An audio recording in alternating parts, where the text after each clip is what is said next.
Well, hey folks, kind of got this new camera in the mail, a digital microscope, and thought I'd do a little talking about it and a little kind of review. Now, this review kind of thing is for the folks like me who don't have a lot of money, but they're kind of tired of looking through a magnifying glass at stuff. I've kind of been into coins for quite a while. You know, I'm into gold prospecting and arrowhead finding and finding crystals and whatnot. You know, it's all about finding stuff. So the coin part of it just goes along with it all. I don't have a lot of money, so I kind of looked around for the best deal. I read all the reviews, and you know, the bad reviews usually get me. I read a few bad reviews and I don't like the product, so I kind of got to push myself through that, and I did, and I bought this one, and I've used it for, I don't know, about a week now, and I really like it. So let me talk to you a little bit about it. We'll get it turned on here in a minute, and maybe throw a coin under it and see how much it magnifies, because that's one of the aspects of looking for something, is knowing how well it works. And sometimes the reviews don't really tell you how good it works. So today we'll zoom out as far as we can on a coin, and then in as far as we can, and just to show you how good this thing zooms. I enjoy it a lot. It does have a couple different light sources. We'll talk about that, and we'll throw a coin under there and take a look. So this is kind of a review for those folks who don't have a lot of money and they're just tired of looking through a little magnifying glass to look at coins and are thinking about purchasing something like this. Alright, let's get to it. This is the box that came in. It doesn't actually show the actual name of the microscope, so I'll leave that right here.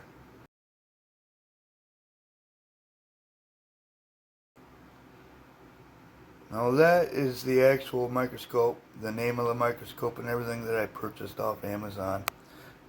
It comes with a few things. It comes with this little light shield that you can pop up on the end of the microscope. It's supposed to help with glare, but I didn't see it where it really does much. It comes with a remote. And this remote helps you to take pictures and whatnot. I have figured out how to take pictures and use the video. Pretty cool. But this wire also runs these lights right here, these extra lights. We'll talk about those in a minute. It also comes with this plastic card. It kind of shows you the zoom capabilities of the microscope, and some of the other reviews it showed this and they zoomed in on it with it on the base, and you couldn't really see. Let me show you on here. This is zoomed all the way out, and you can see those little squares, and it zooms in quite a bit. But it's hard to see because of this aluminum base right here. It kind of reflects through it. And I tried putting a white piece of paper behind it, and just the glare off the lights on this piece of plastic doesn't really do too good. So we're actually going to take a look at a coin, because I'm sure that's a lot of you who are watching my channel will probably be looking at as coins. So we're going to zoom on one of those. But before we do that, let me just show you the specs for it. You can pause on the video and read these specs if you'd like, if I can get the glare off the words.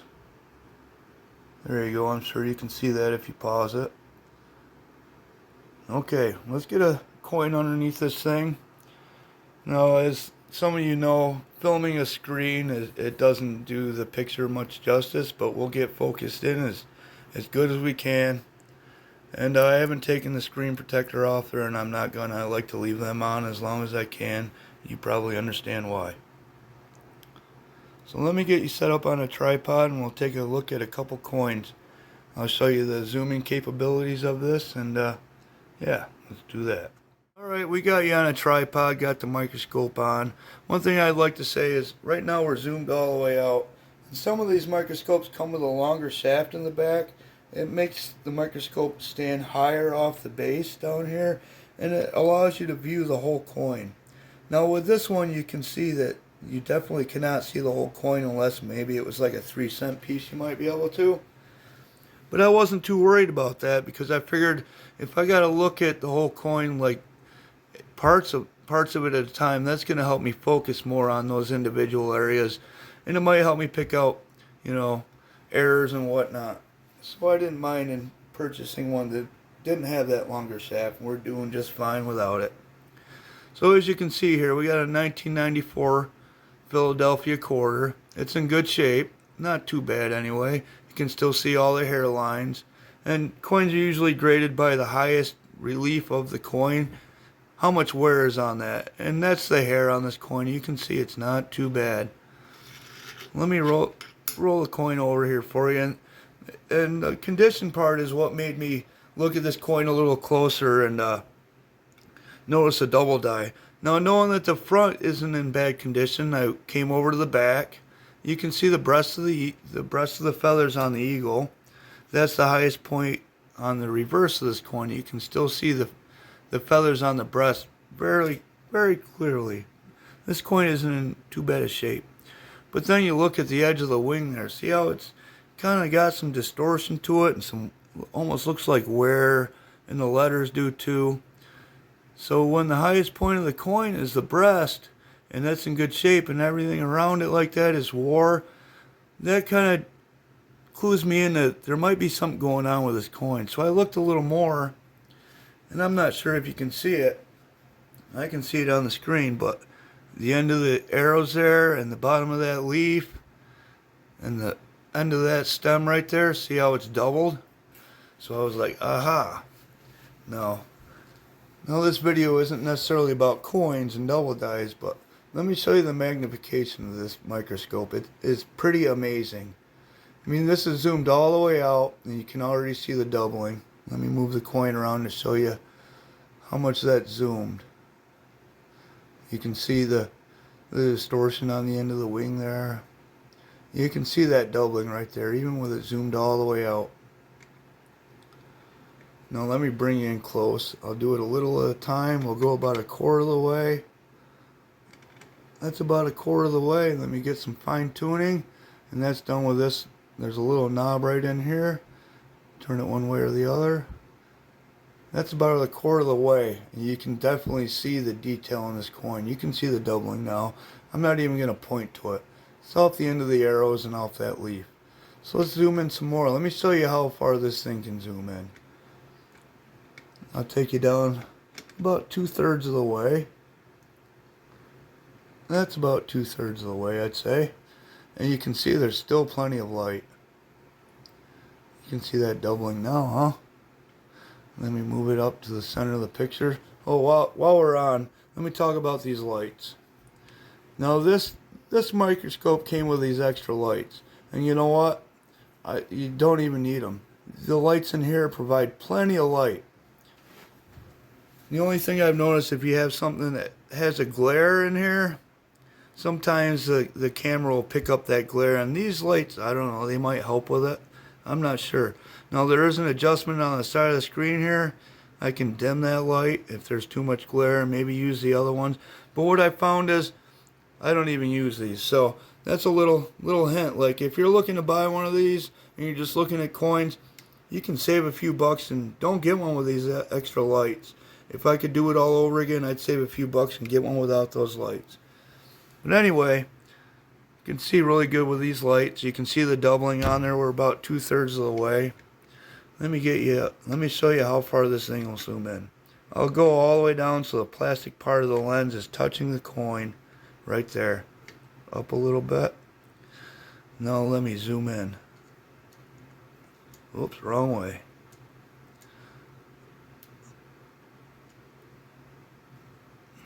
Look at that. Look how far this thing zooms in.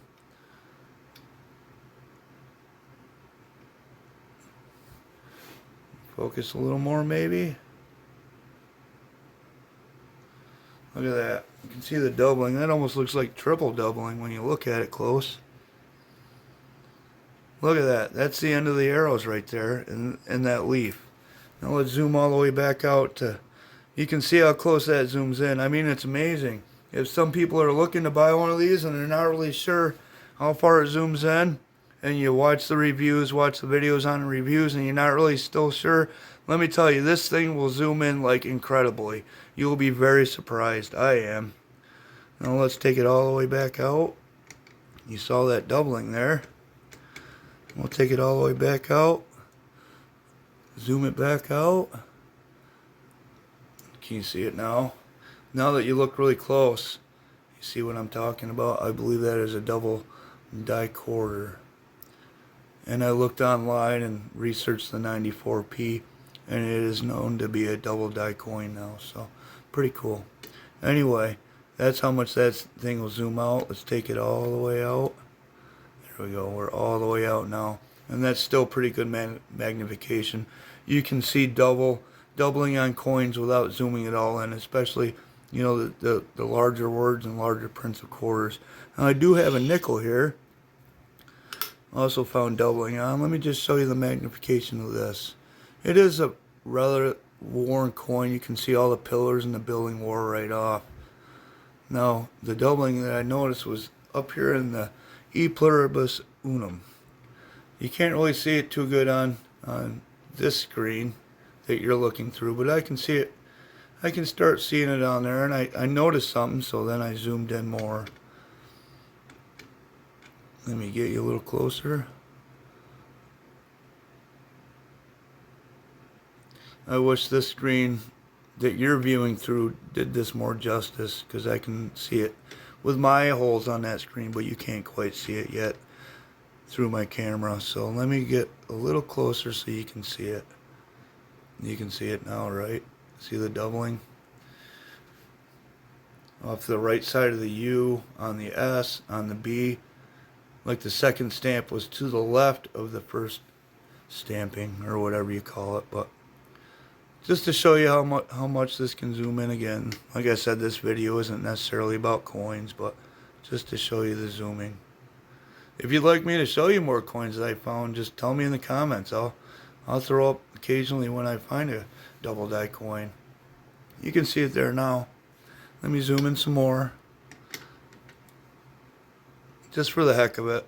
Don't want this video to be too long. Don't want you to get too bored. You can see it there now. Absolutely. Alright, I'll get you out of the tripod. I'll show you how to adjust the focus up and down on this thing, and I think that'll be about it for this video. Alright, let's do that. Okay, this is how you adjust the microscope up and down. There's a tensioning screw in here, righty-tighty, lefty-loosey. If you tighten it too much, you're not able to spin this, and if it's too loose, this will slide up and down on its own. So you got to get that at the right tension, and then you just turn this knob. Towards you is down, and away from you is up. Pretty simple, and everything's really sturdy. In the reviews, I saw that some people had a problem screwing the shaft into the base, but I didn't have any problem. And then some people were talking about it was hard for them to keep it tight. Well, the thing is there's a tightening screw right here. So you screw this aluminum shaft into the base, but if you tighten the aluminum shaft all the way, the microscope is actually spun sideways. So what you do is you straighten that microscope up with the base so it's in line with the base, and then you make the final adjustment with this black screw right here. That tightens everything down. You don't tighten the aluminum shaft into the base all the way. You straighten it like I said, and then make the fine adjustment with that screw. And another thing that some of the reviews said, they're like, I have an extra piece in my package. Well, what it is, you can see it right there. There's a white kind of rubbery washer that goes inside this ring that the microscope sits into. The microscope just slides down into that ring, and then you tighten these screws, one on each side, to make sure it's secure in there. Now once you put that little rubber in there, I'm sure it's in there just to protect things and so the screw doesn't wear on the camera. Once that little rubber's in there, it is just a little tiny bit tricky to get the microscope down in there, but it's doable. Don't give up. Alright, a couple more things I should probably show you. In some of the reviews, people said that after they charged it, they had a hard time turning it back on. When I first tried with this after charging, I thought I was having the same problem because I just pushed the button and it wouldn't come on. Well, what it is you have to hold that button until the screen comes on, and then you're good to go. There's several other buttons here: menu button, picture button, up and down for the menu, and the OK for the menu. So you don't have to use a remote. That remote charges or operates these lights though. The only way to get these lights to turn on is by plugging the remote into these holes here. There's a hole there, and then it goes down into the back of this. There's a plug down here that plug the other part of the remote into. So that's how you get the those bottom lights to function. Then there's a little wheel here to adjust the brightness of those lights. And for these lights here, there's a wheel here to adjust the brightness. And it works pretty good. SD card goes right in there. That's where the cord goes to power it. Figured I'd just show you those things. Okay folks, there's a little review of this microscope. I'm not the best reviewist, but hopefully what I showed you and said today will help you decide whether to buy this one or a microscope at all. Now remember, these lights aren't necessary. You might be able to save a few bucks on those. One thing I didn't mention, because I'm not really smart at, is the pictures in the video. I have figured out how to take pictures and video on it. My only problem is I'm computer dumb and SD card dumb. I'm not sure if I can pull the SD card out of this, put it in my phone and transfer it like that. I'm not really sure, so I can't really review on that. But it does take good pictures and good video. So I hope you like the review. Hopefully it helps. This thing is amazing. It zooms in incredibly, more than what I thought it would. So I'm very happy with it. Thanks for stopping in and sticking around. If you liked the video, hit the like and subscribe if you haven't. I know I'm usually into gold prospecting and finding stuff, but finding error coins is kind of like finding stuff, and that's what I'm into. So if you want to see more error coins that I find, just tell me in the comments.